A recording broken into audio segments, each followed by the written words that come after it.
Anyone who has ever played tug-of-war with a dog knows the exact moment of tension.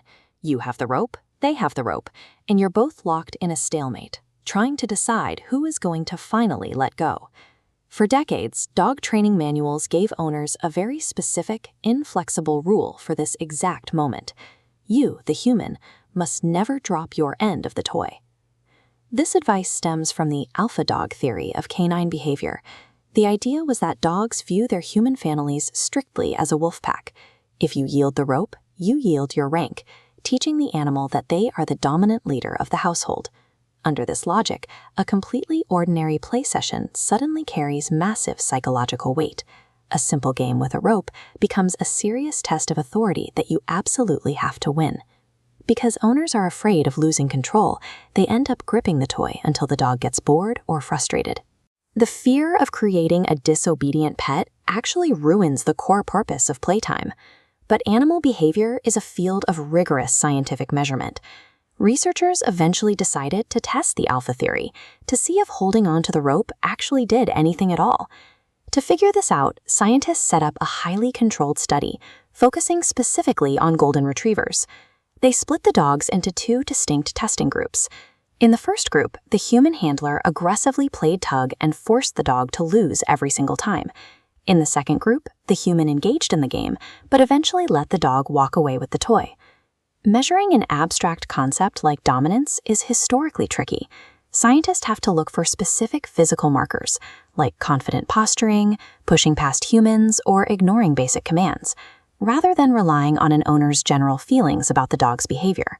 By standardizing the tug-of-war game inside a laboratory framework, the researchers removed human anxiety from the equation. They could finally look at clear, verifiable cause and effect.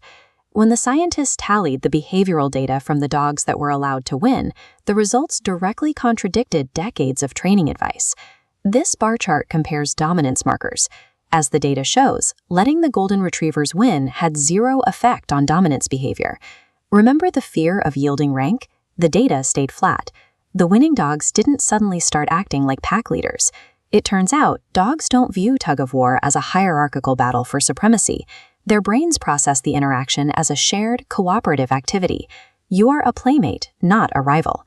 The idea that dropping a toy damages your standing with your animal is a complete fabrication.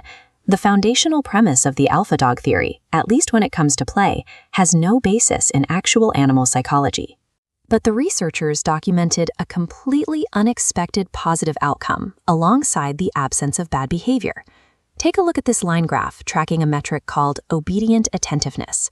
For the dogs that were allowed to win, the trend line spikes upwards significantly after the game concludes. Obedient attentiveness is exactly what it sounds like. It's when a dog willingly seeks out eye contact, waits for your cues, and naturally wants to engage with you, rather than wandering off or ignoring your calls. From a psychological standpoint, letting your dog win builds their individual confidence. It frames you, the owner, as a fun, generous partner who provides high-value rewards, making them actively want to pay attention to you. Dominating an animal through force does not guarantee they will listen. The data proves that cooperative play and mutual trust are the actual, verified mechanisms for building a responsive pet. The practical application of this research is incredibly straightforward.